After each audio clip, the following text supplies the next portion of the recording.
the rejections, and obviously like you're getting to live your dream now, but it is fairly recent big time success. I mean, when did you get the part on Ghost? I got the part in late February of 2020, and I was in LA to shoot the pilot. And just a pilot is just gonna make one episode, and Right. you got like a 20% chance that they're actually gonna put the thing to series. Yeah. But I was in February of 2020, and then there's a table read that you do. Yep. And the story is always at least one person gets fired at every table read that happens, you know. So we're just waiting this whole week for when is the table read going to happen. Every single day I'm waking up like, okay, it'll be today, and I show up to the studio and they're like, oh no, we're not going to do it today, we'll do it tomorrow. And I'm like, okay. I want to know. So then I come in the next day and I'm like ready to go, and they're like, no, we'll wait, we'll do it next day. And it kept getting pushed and pushed and pushed, and on the Thursday that we pushed it, the NBA shut down. I remember that day And very so vividly. we did the table read on the Friday, and they said, okay, great, everyone keeps their jobs. We're going to go shoot on Monday. We still hadn't cast like 4 of the roles, but we were going to make this thing. Yeah. And then we all went to lunch, and we're like, all right, great, this is happening. Our lives are about to change. And then an hour later, they came and told us, you know what, we're going to shut everything down for a few weeks. Just see what happens. And then Oh my it was God. 6 or 8 months later that we shot the pilot, and then a full year later that it became a reality. We got picked up.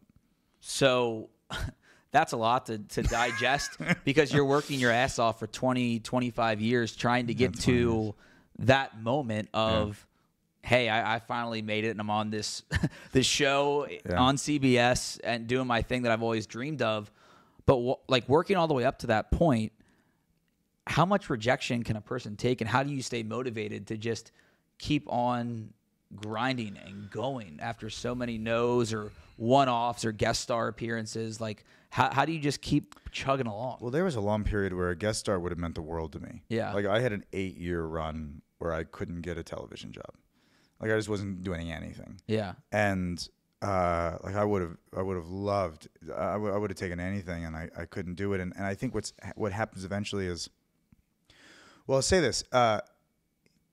There is this little like time capsule thing that starts because everyone else you went to school with who wasn't in the arts got a job. Yep. And you're kind of you're waiting tables for a little bit. You go to school for a little bit. You're like this vagabond or something in this world as everyone is like moving on with their lives, and you're still kind of stuck at 24 or 23 out of college trying to figure out where your legs are.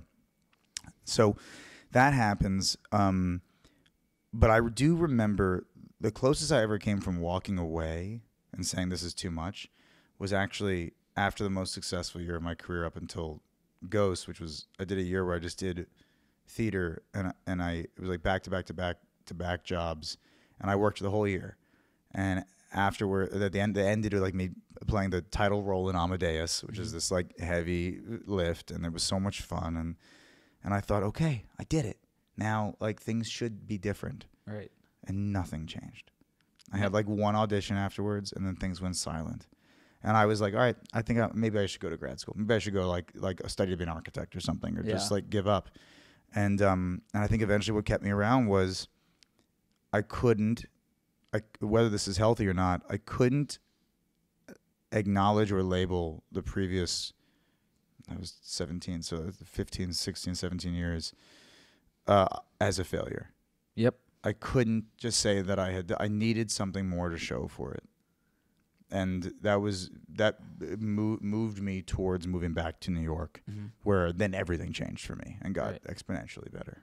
And then you get this job as Trevor on Ghost, and this is a life-changing role for you, isn't it? Oh yeah. It's funny. I won't name names, but there was someone I had dinner with early on when I got this show, and they were like, this is a dumb show, and it really just like flattened and destroyed like my whole journey has been to get here, right? To overcome all these things to get here. There are people for whom I suppose there are people for whom this is very easy. Like I guess you can get a ton of shows in your life and everything just comes to you. Yeah. But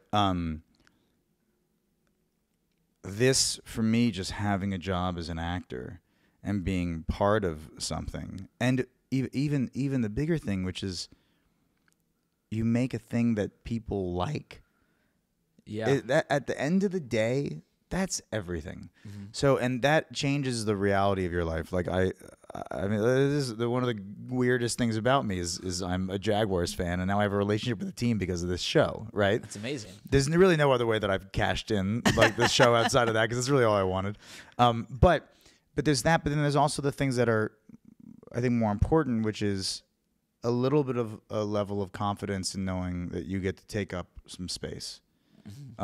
And prior to this, the only place where I felt that was in a classroom, where I was educating people who were trying to come into this business and trying to figure out how it worked. And because I had failed so much, and they were asking questions, I knew some answers to those questions. Yeah.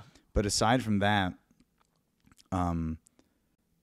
feeling like you have two legs to stand on and you have something to say, and you can make a difference is, that's a huge, huge thing for your head and your heart. It's proving yourself right, and that all this hard work of years and years teaching, waiting tables, struggling, waiting for this moment, it pays off. And for you had always wanted to do more serious roles, and this, at least that's what I thought. And yeah, when I was in college, there was a phrase that my friends would use called an Asher joke, and that's the jokes that would fail.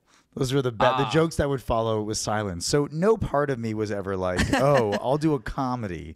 That sounded like the dumbest thing I could ever possibly. Like, that sounded like taking the insurmountable goal or obstacle of being an actor and making it even harder just for fun. Yeah. So no part of me was looking for that. It was always the drama, and I think in many ways this is probably unhealthy for a lot of it. Acting was a way to try to understand how I was feeling all the time and the dark feelings that I was feeling all the time.